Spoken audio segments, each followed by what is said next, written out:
Okay, welcome. Welcome to SEI's webinar, Breaking the Glass Ceiling.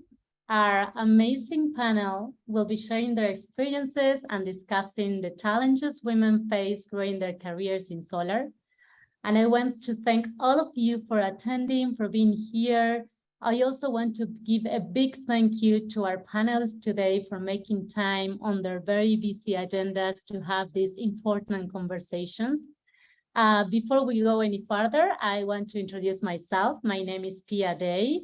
I am the Marketing and Communication Manager for the Spanish program of SEI, and I'm also leading the efforts of the Women in Solar Power program of SEI for Spanish speakers. And I want to take this opportunity to also introduce Justine Sanchez. She's going to be leading this program for English speakers, and I let her introduce herself. Hi, my name is Justine Sanchez, and I have been working with Solar Energy International since the late 90s, which is a lot of years now. I think I took my first class in 1997, and then we quickly offered our first women's only workshop. I believe it was either later in 97 or 98. Having a hard time pegging down the exact year because it all happened so fast back then. But it was a really amazing time. And then fast forward this many years later, I've spent a lot of time in the industry between educational development, trainings.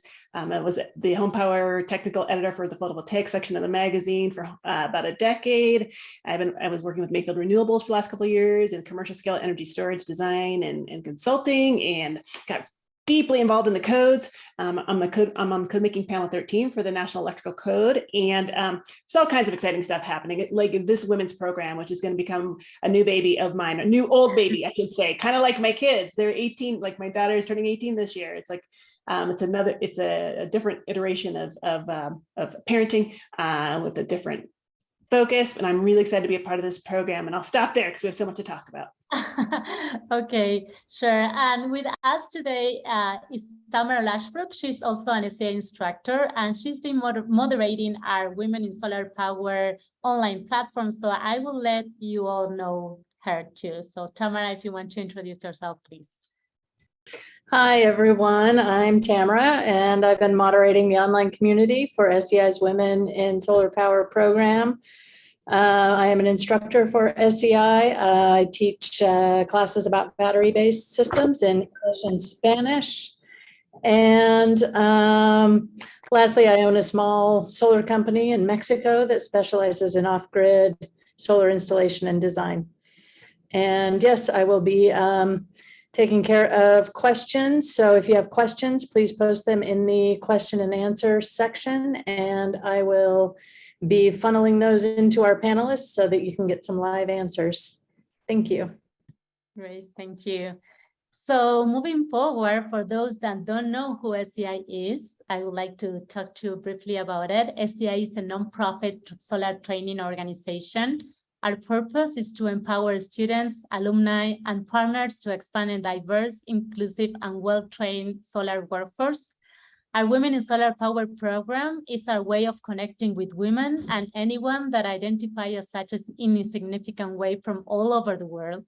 The goal of this program is to create a global network of women who are considering career path in the clean energy sector, and also to support professionals that are actively working in the industry who wants to take the career to the next level.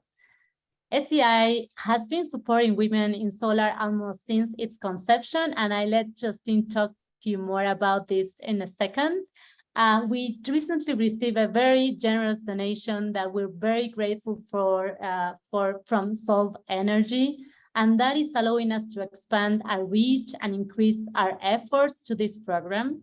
So Justine, why don't you tell us more about, the beginnings of these efforts and this program? I would love to. It is some of my favorite work in the almost 30 years that I've been in this industry. We, like I said, started that Solar in Women's program, or Women in Solar program, back in, I think, 1997. It was because, SEI has been actually teaching courses since 1991, co-ed courses. And in those courses, we would have 1, 2, maybe 3 women max out of a group of, say, 30 students. And back then, it was like Ed Eaton and Laurie Stone and Johnny Weiss and Ken Olson wondering, where are the ladies? Certainly this industry can't just be for one gender more than the other. So they started thinking a bit and they said, well, what if we offered a women's only workshop? Would that change the equation? And it absolutely did. So we started having women's only workshops that basically filled up, and it was so exciting to be a part. I was kind of more of a helper with that first one because I didn't have a lot of hands-on training under my belt yet. I actually have a degree in physics and I worked for NREL, and so I had this like research background, but when it came to like the tools of the trade and, you know, installing panels and the wiring and the boxes and hanging the boxes and making battery boxes and lead acid batteries and all that entails, I didn't have the background to take that on and just start training other women. So we worked our way through that. And so it was just a complete blast, I have to say, learning the ropes. And I did that a lot with Carol Weiss, who was back at another kind of, she was a student, but then also we became instructors and staff members, and we started slowly building up from there. And so after we got some years under our belts, we really hit the road with that. And we did all kinds of, we did a women's only wind workshop, which is probably one of my all-time favorite experiences out in Kansas. We did women in carpentry, and it was just such a different experience having a classroom of all women, I have to say. We love our co-ed classes too, but the women's classes were just so lively and so fun, and just really allowed women to open up and ask those questions and be comfortable asking those questions and really sharing and exposing their gaps in knowledge where they would hold back more in a co-ed setting. So I have to say it's some of my favorite work in my almost 30 years in the industry, and I'm really excited to be back in this effort to drive this forward. So is that good, Pia, or should I keep going? Yeah, and we're thrilled to have you on board with this program. So we're very excited for what is to come. So let me tell you a bit more about what we're doing today with the program. And of course, I invite you everyone to join. Actually, there's a QR code in there. So if you want to learn more, and there's the website, and if you want to register also. So for this program today, we created this online portal. We launched this as a learning and networking portal as a single hub of community building. On this portal, you have access to career resources, scholarship information, upcoming training and events, and mentorship webinars like this one. Also, you will be able to connect with other women in forums and with our advisors for employer connections. The online community is free to join, so anyone can join, and it does not necessarily have to be an SCI student. That's the board that you'll see when you register to that community.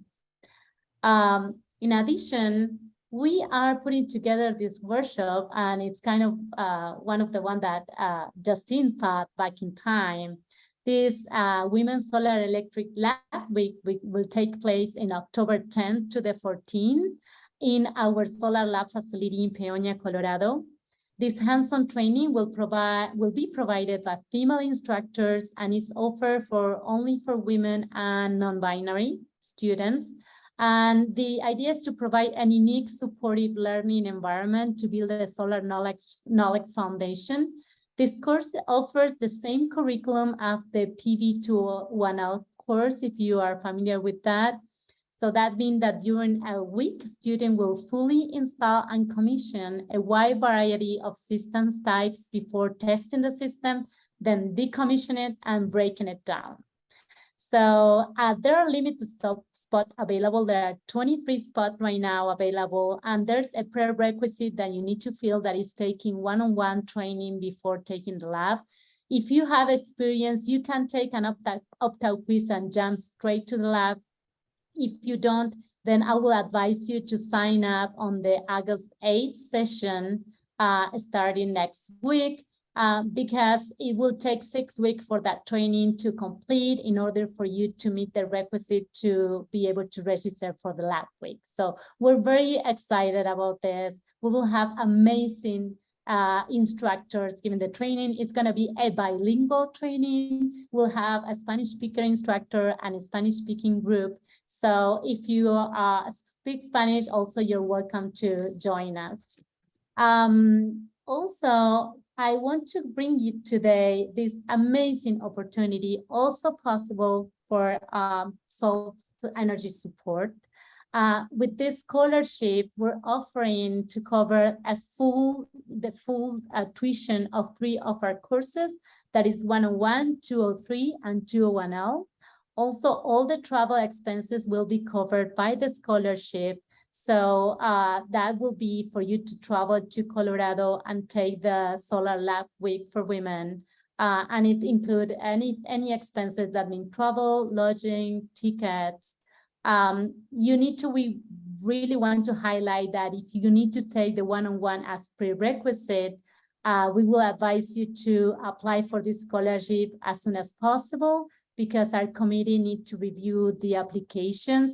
And if that's the case, you'll need to start the training in August 8th. So that's very important. So if you're interested, please do email us. I put the email of our scholarship coordinator in there. There's the application form QR code in there if you want to apply and learn more about the scholarship. There are very limited spots available. We really want that lab training to be full. So we'll just inviting you all to apply. Okay, so before we jump into our question, enough of announcement. Today we'll be hearing some of the most experienced women in the industry talk about the challenges they face growing their career. The expectation are that we walk out of this webinar with a new soft skill and best practices to implement when facing similar situations or any.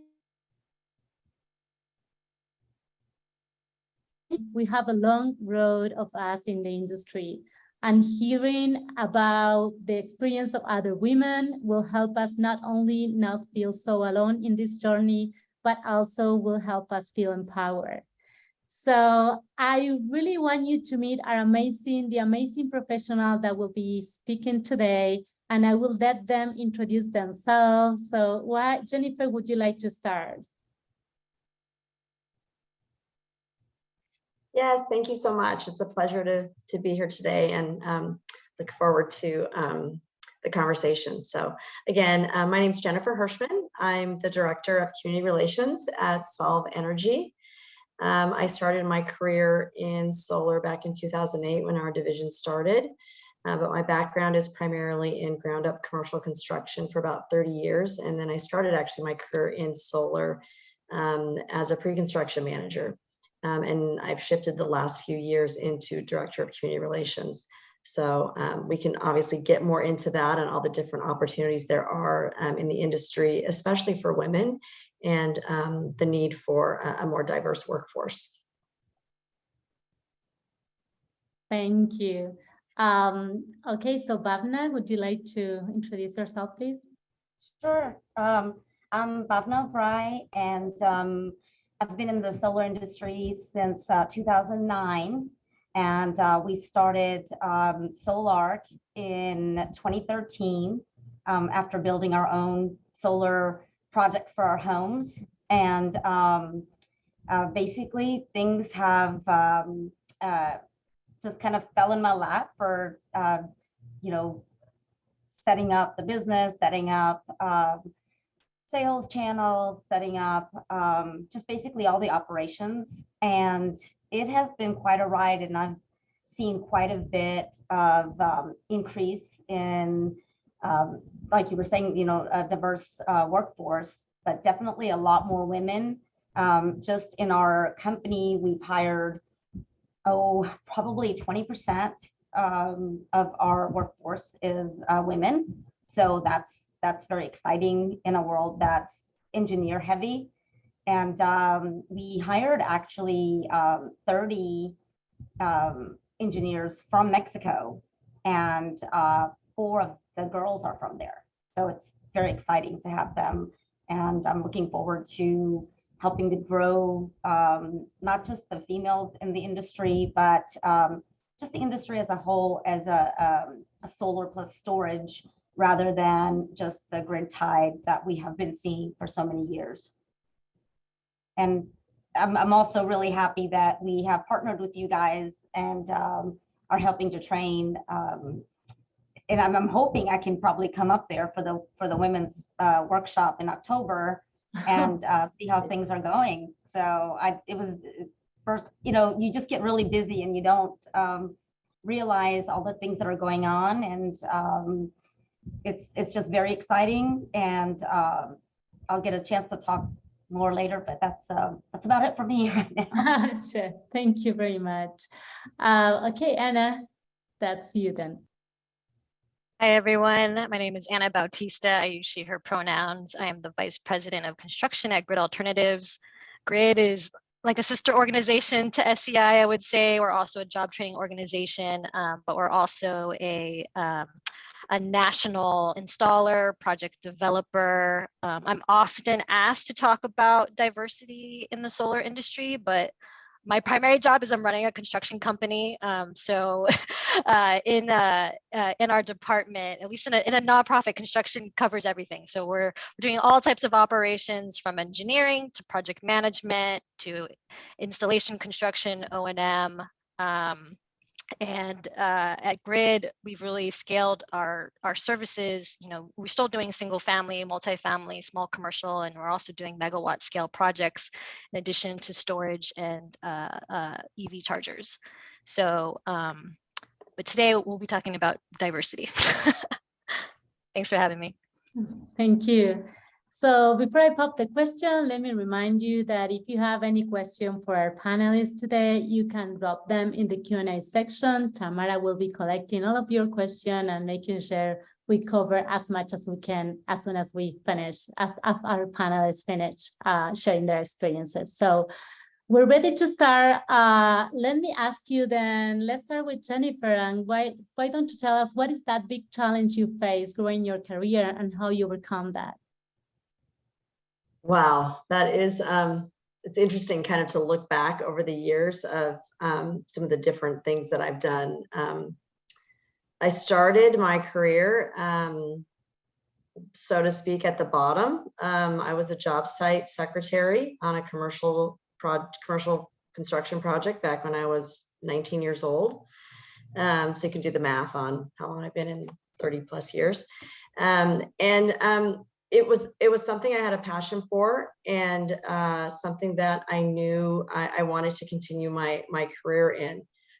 For me personally, I wasn't able to go to four-year college, but I took a lot of courses that were available to me, as very few women in the industry. We were mostly in administrative positions and not in management positions. I only frankly knew of one other woman project manager in San Diego that worked for a commercial contractor. So that in that sector has changed quite a bit.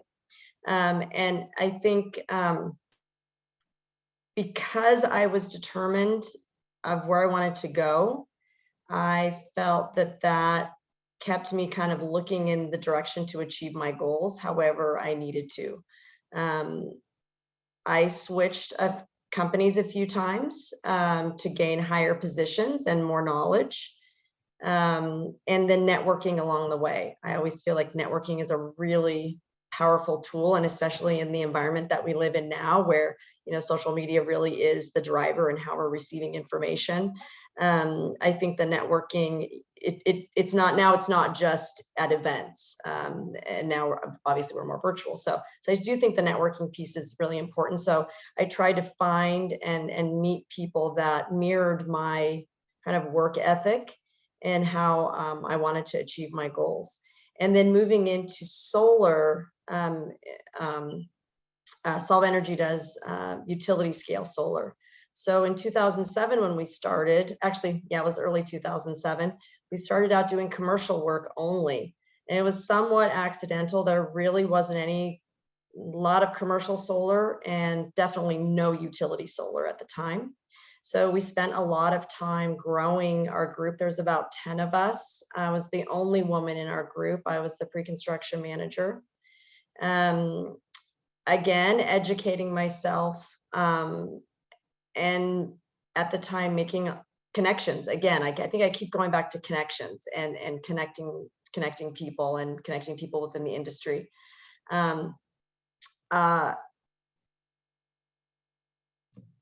I think my biggest advice, and kind of something that worked for me, is just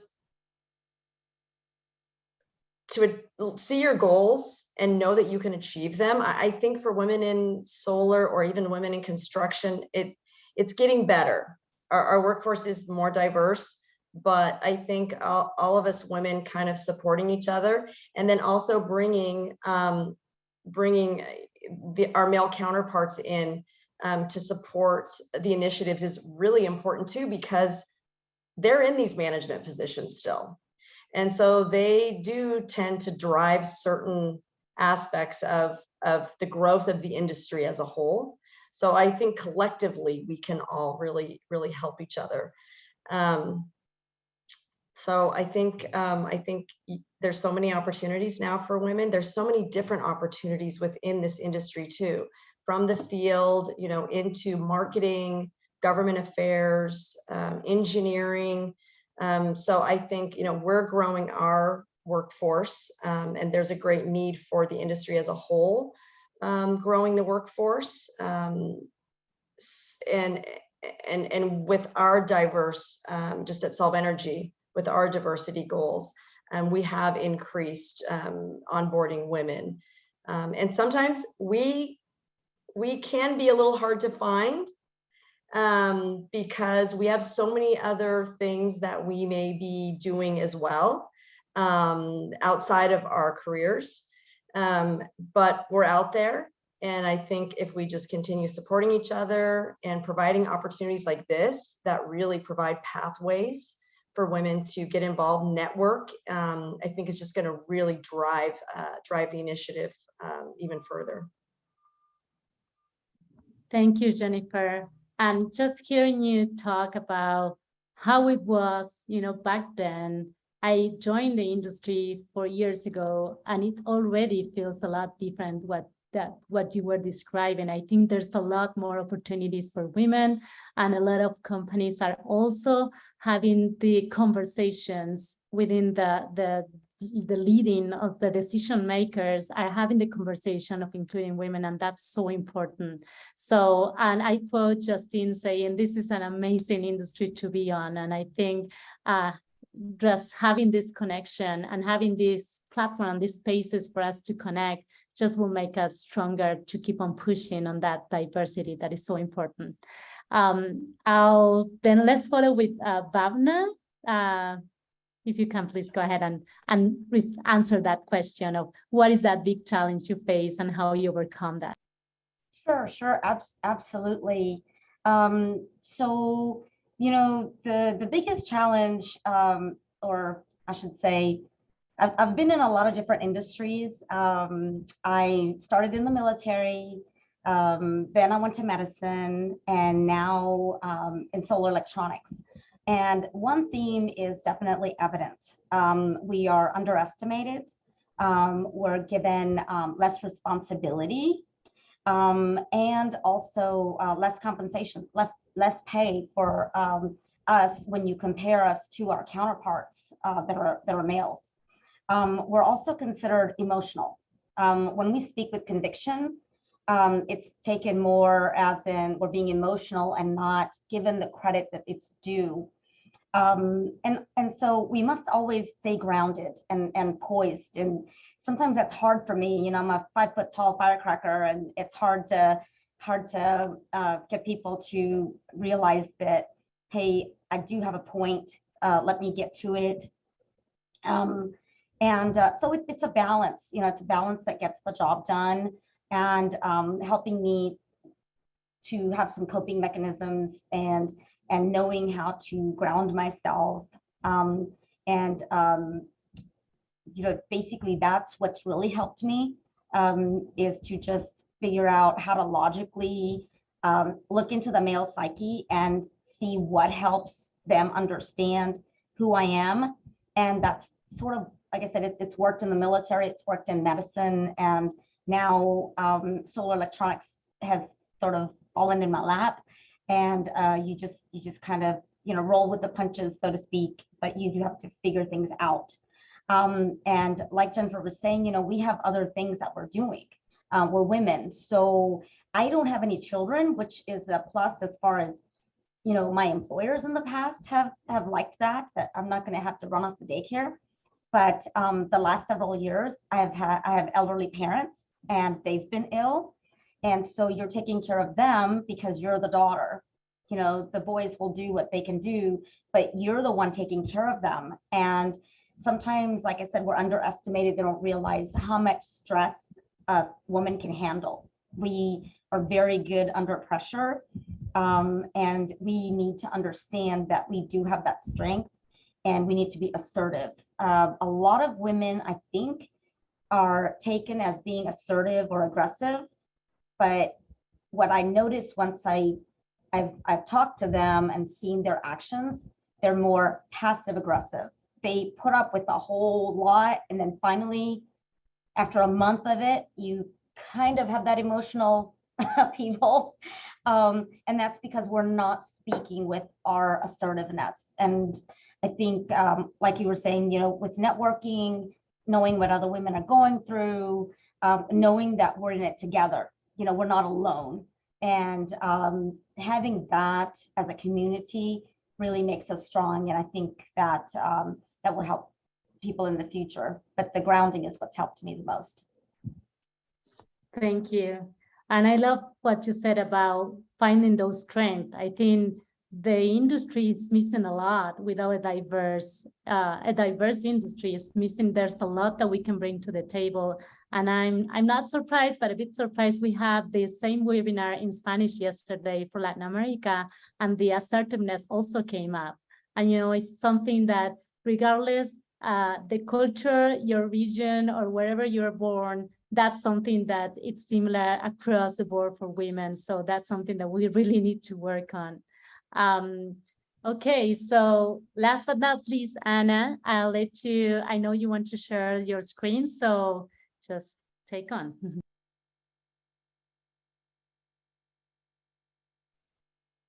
Focusing my screen.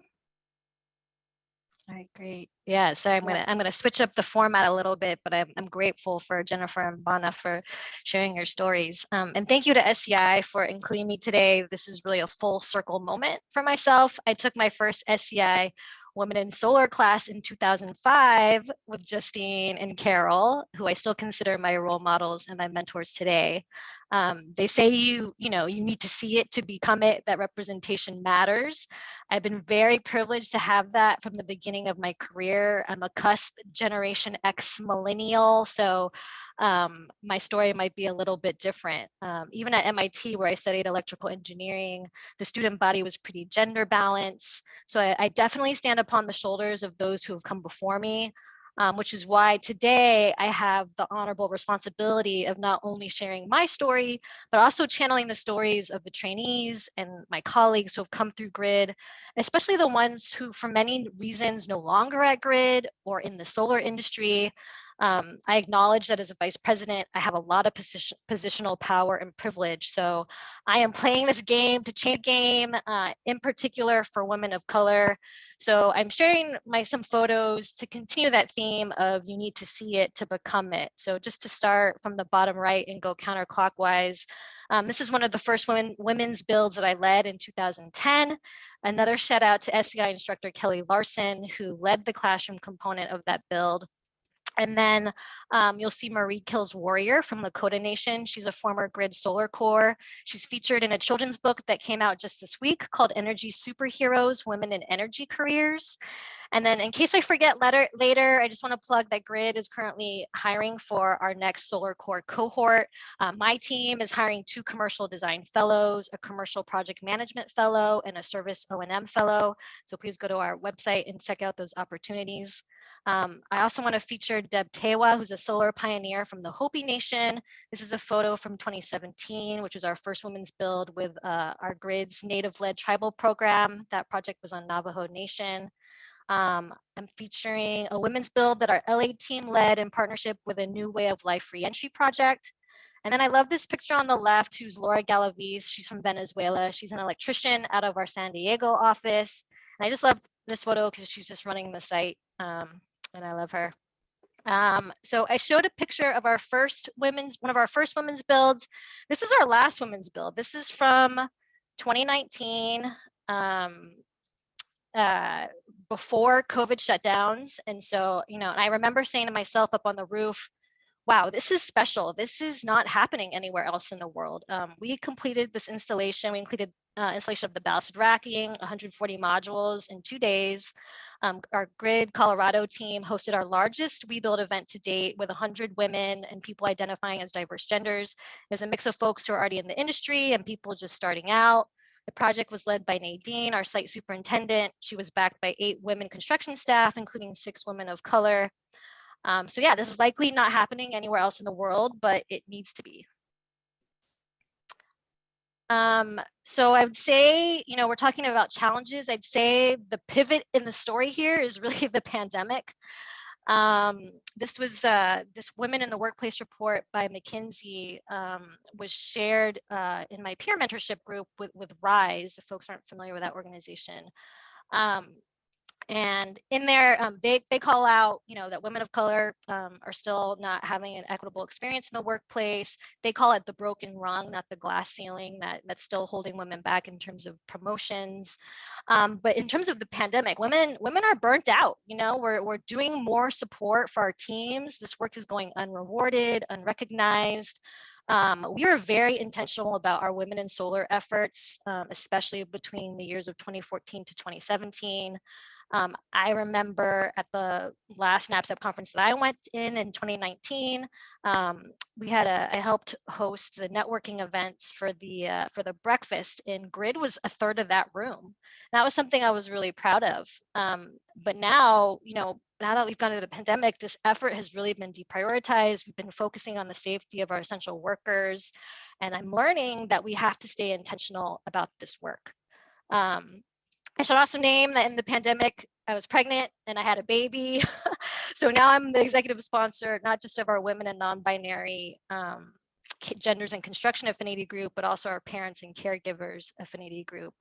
And so in our affinity group in March, I asked the team, this is for our women and non-binary genders in construction affinity group. I asked the team, so how does gender show up for you in the workplace? And what have you tried to address issues or find support for yourself?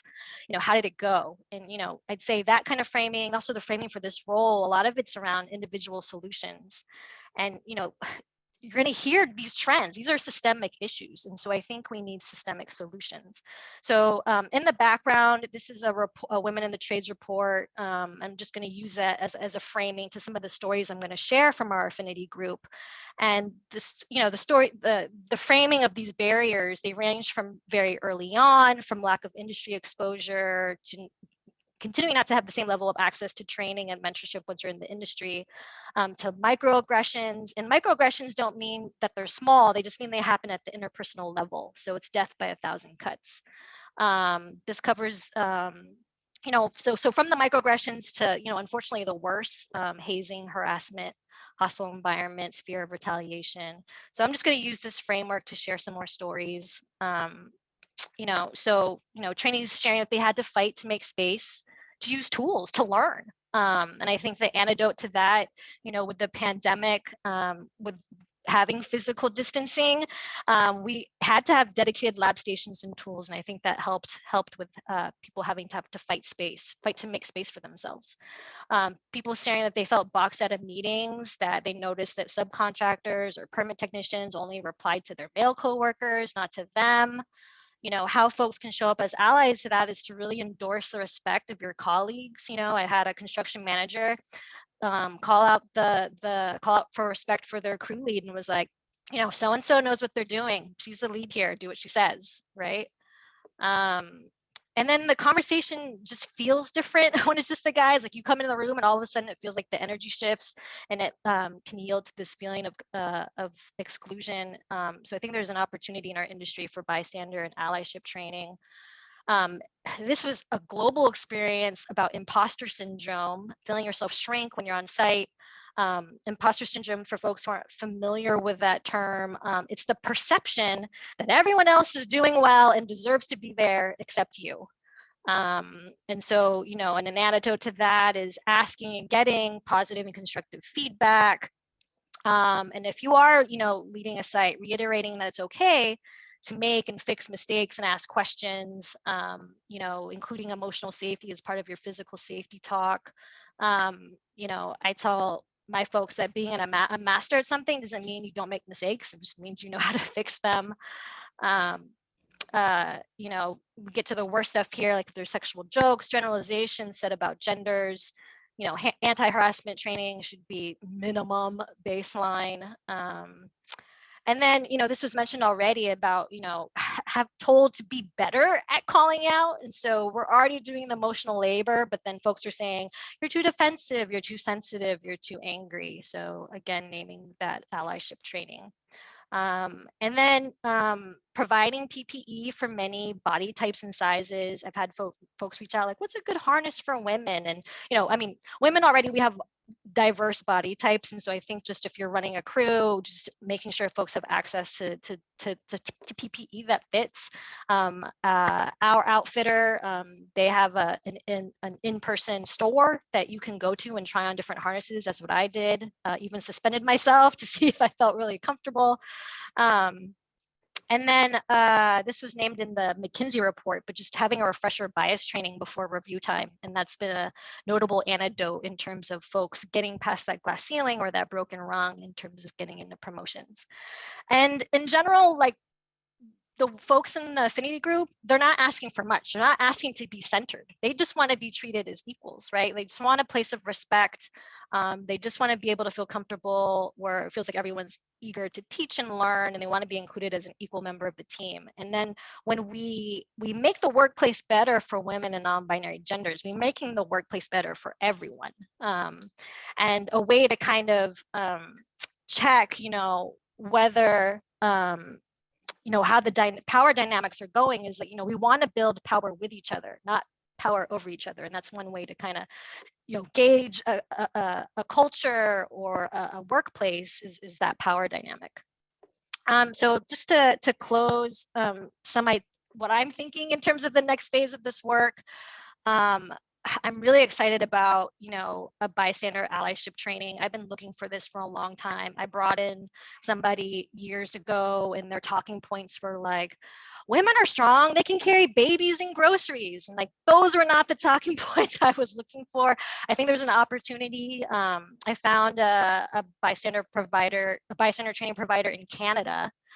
We're hoping to go through their training, their train the trainer training. And I think there's an opportunity to just continue developing that content for male identified staff. So I'm most excited about that in terms of the next phase of the work. We're incorporating EID training into our installation basics training. So in addition to the technical aspects, we're including, you know your rights training, language around oppression. And then in terms of doing the work, this work for a long time was women-led. And I'm not doing that no more. Like this, our working group needs to be all genders. There's work that is my work to do, like holding space for the affinity group, and then there's work that is not my work to do. And then leadership, you know, I think more formalizing leadership, mentorship, sponsorship programs. I'm for sure privileged to receive sponsorship from my directors, from our CEO, our COO, and so how do we formalize that? And so those are the ones I just wanted to share. And then I'll close out. This is one of the hiring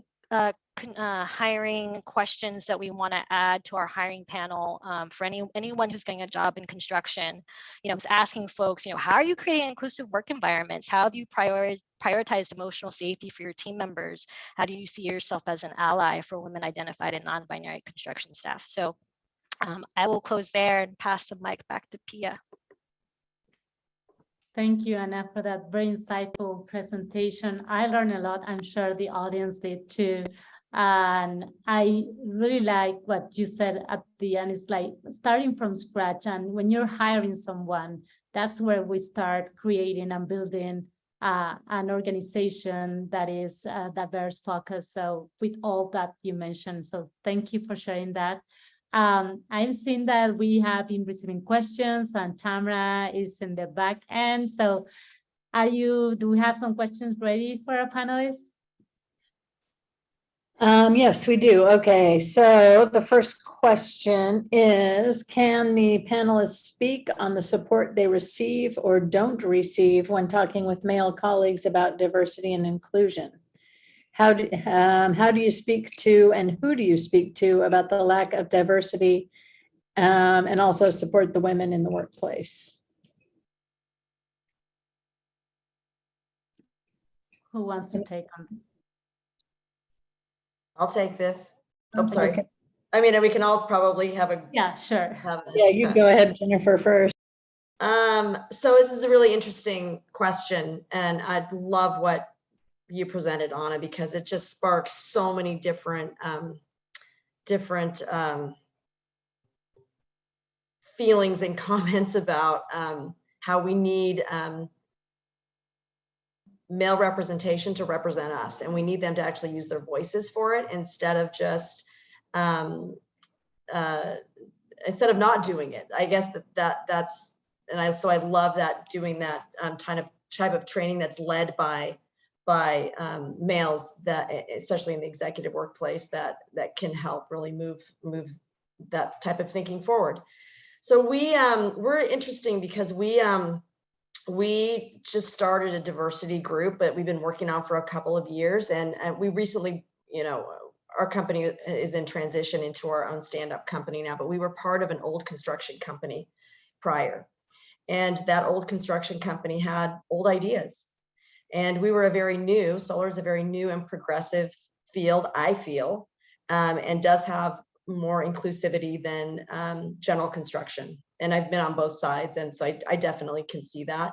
And we felt that we needed to make intentional change.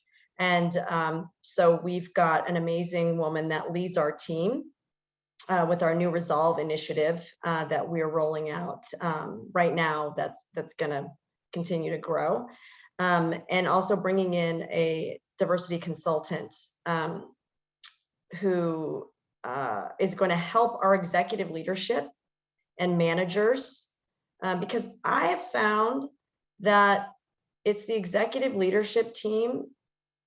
And I've found this in reading and just since DEI has been out, that I don't really see it being pushed from an executive.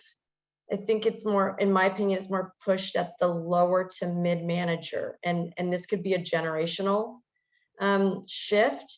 But I think executive leadership really needs to get on board and drive it. I mean, they're the ones that are going to approve a lot of these things.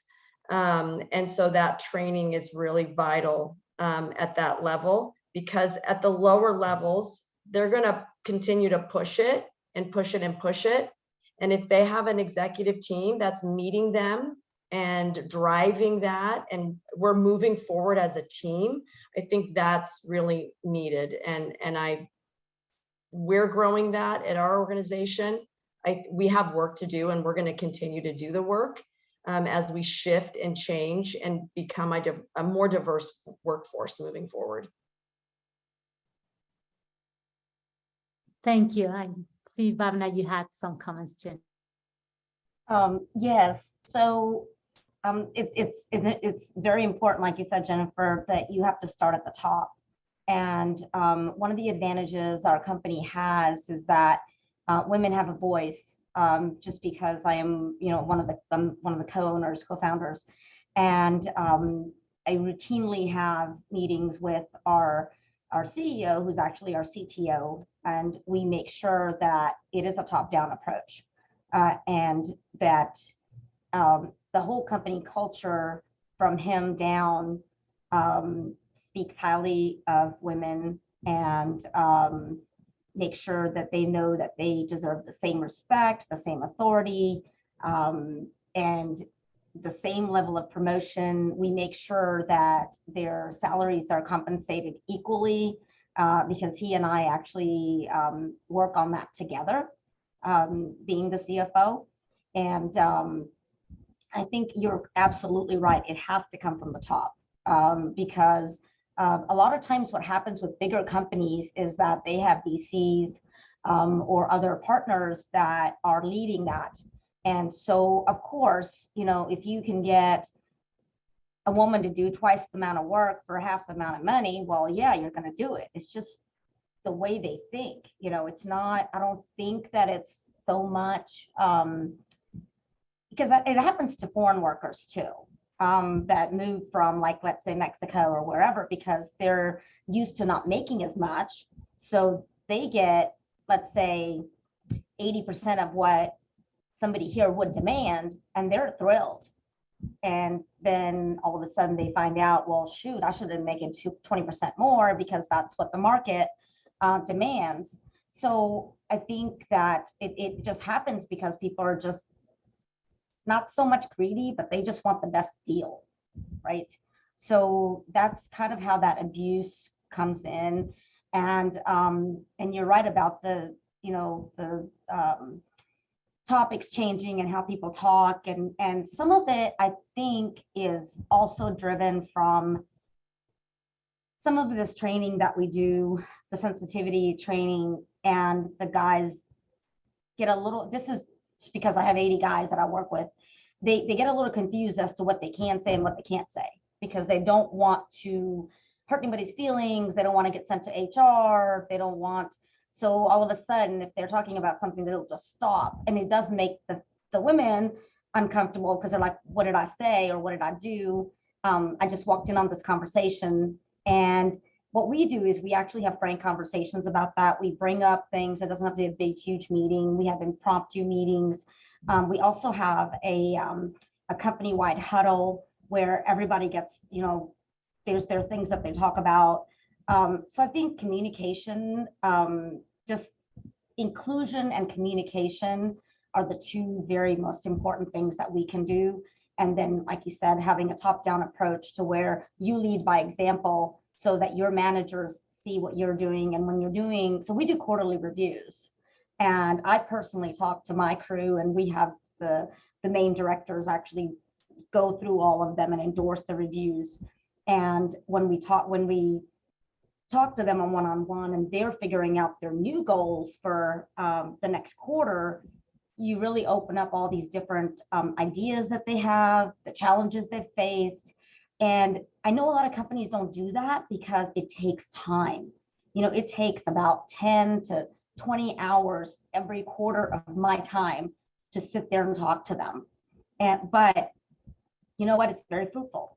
We know we have the pulse of the company, and it really helps drive the company culture and makes us very successful. So. Great, thank you. And I'm sorry.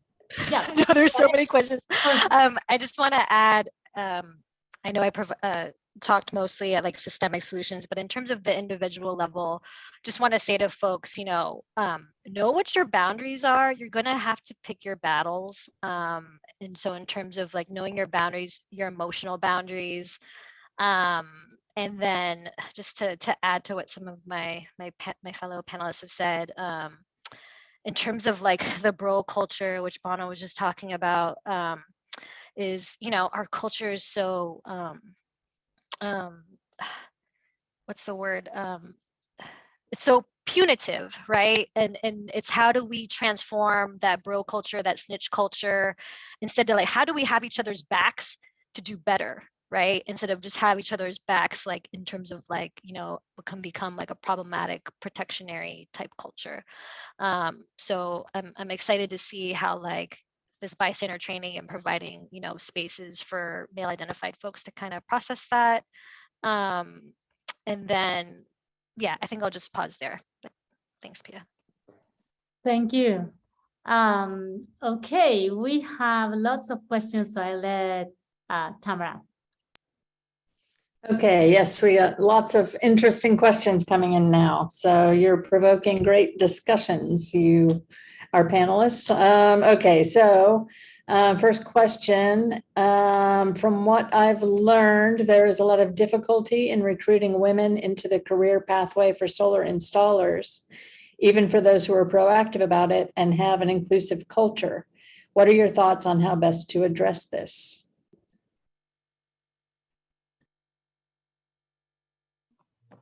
This is an interesting question. I'll just take it from what our workforce looks like. So We work across the US, and we are hiring local from the community. So that becomes, we work with large temp workforce labor organizations such as Aerotech and People Ready. And we're hiring 80 to 85% from the local community, which is awesome and what we should be doing. I mean, we only have our traveling teams that are going to different jobs. And so you're only going to hire from the community what is in the community. And because many states have regulations in place, so you're not bringing in, people aren't, you know, coming from like Ohio to Illinois and so forth, because they're trying to keep, you know, the demographic unemployment rate low in those areas. It is important, especially because we're in rural areas. But the predominant hire is men in these industries, in the work that we're doing, which is setting solar panels and, you know, driving piles and setting racking. I think through programs like this, because whether you're doing residential or commercial or utility, the components are all basically the same. They're just at a different scale. You're just powering something different, but the basic foundation of it is essentially the same. There's a heavy travel component in the utility scale side. And often you are out in the middle of nowhere, because that's where power plants are mostly built. So that's unavoidable. But having programs like this and then building upon them. And so something like we've all said is that, how do we continue this and get more of this training out there and more into these rural communities, so that these women show up and they know that they have a job. Sometimes women won't even show up. You know, there's this thing that says that women won't apply for a job unless, what is it like? Is it 100% they feel like they're qualified? Where men will apply if they're like 50%. I think I have my statistics wrong, but it's something along those lines. So I think because maybe we feel honest with ourselves about what that capability is. So I think programs like this and hands-on programs, and having other vendors in the industry start to support programs like this and workforce training is going to drive women in, as long as these organizations see them and hire them. And if there isn't this type of diversity training, inclusiveness that we're circle back to, that's from executive leadership driving it down, we're not going to see that. So I think these programs are where it's at, and we need to have more organizations doing this beyond SEI. Thank you. Yeah, we couldn't agree more. Like Grid, sorry to interrupt, but like, yeah, that is an amazing program. We should be supporting way more of those, supporting Grid, getting women exposed, and then we're all, you know, sharing the same goals that we're here to talk about today too. So yeah, and there are also several others organizations doing amazing job. I know we have women from those networks here. We've been connecting with them from Rise, Wire, Wise. They all kind of sound similar, but they're doing amazing work. And I know that all of us can reach out and see what they're doing and connect with them and just be part of that. We have more questions and we have time, I guess, for one more at least. So let's go. Okay, it's hard to choose, but I'm going to go with this one. Okay, women often end up filling the gaps in a company or department. For example, organization, coordination, recording information, clarifying or documenting processes, etc., in addition to their actual job. It seems like this is a major cause of burnout. What advice do you have for avoiding this type of burnout without letting their company or department suffer? Anyone? I can take that. Okay. Wearing many hats, especially because when you're a smaller company and we didn't have a lot of funding and we still don't have any debt, you wear so many hats, you just do everything that you can. And first, I'm going to go back to you have to be a little bit assertive and say, look, I can't do this, because women are known for saying, no, yeah, I'll do it. Yeah, I'll do it. Yes, yes, yes. And the next thing you know is you're filled up from 5 o'clock in the morning until 11 o'clock at night. And you're wondering, where did 10 years go? Right? Because you're doing everything. So it's very important for us to know and to tell our managers, our superiors, look, maybe we can get part-time help. Maybe we can, get somebody else, or maybe if that doesn't work, I do like to use coping mechanisms like, meditating or yoga or Pilates or something that does kind of help to relax your mind, because you definitely can get burnt out. Actually, that happened to me in medicine. That's another reason why I stepped back a little bit. And now there are 3 people doing what I was doing. So they'll find a way. They'll find a way to fill those slots. So speak up early and basically do a bunch of research online on how to get into that male psyche so that you can present, figure out how to present. How does this person find the person that makes the decisions, then find out how do they process information, find out what's the best time to get them so that you can talk frankly with them and say, hey, this is the situation. Be very concise and calculated in what you want to get out of that meeting, and make sure that you follow up with that.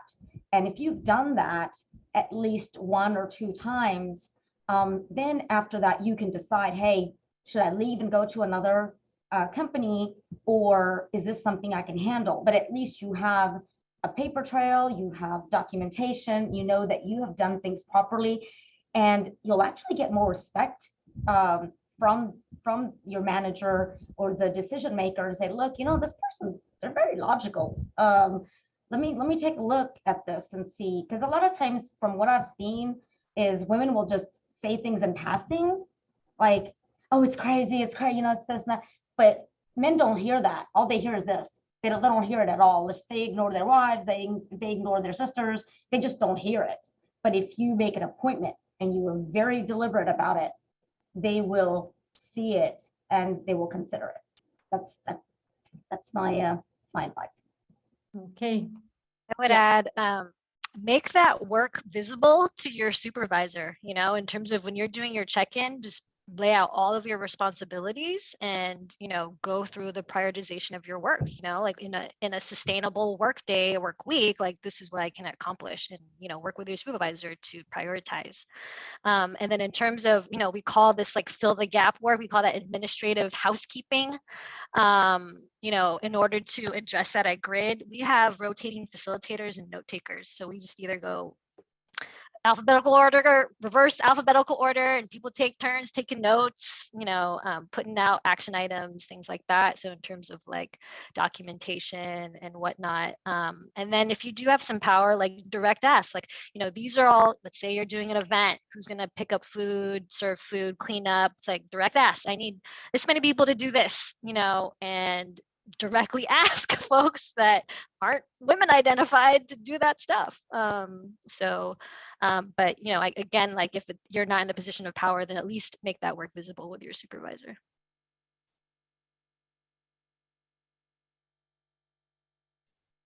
So Pia, I know we're running out of time, but I just wanted to kind of wrap back around. And first of all, I am so amazed with our panelists.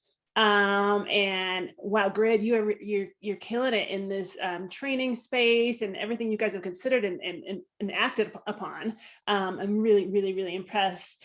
And these comments of like, oh, like direct, like we're calling things out. And there's so many things that we've touched on here between childcare and burnout and to these comments that you might see on site.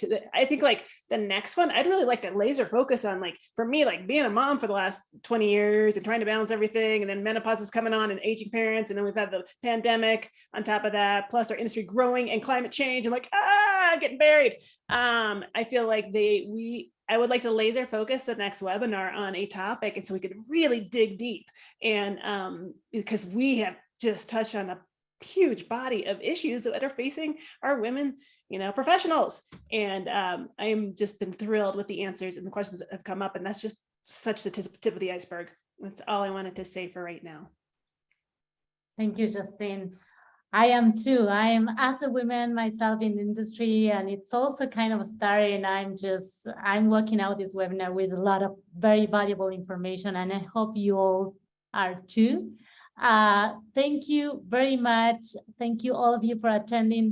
There were a few questions that we couldn't cover. We are at the end of the time already. Thank you to our panelists for being here. Thank you, Justine and Tamara, for helping moderate this webinar. And we'll see you the next edition that will be coming up soon. So stay tuned, and we'll send you the recording of this webinar in about 40 hours. So that will be around Monday. Thank you all. Thank Thank you for so having much. us. Bye-bye. Thank you. Bye.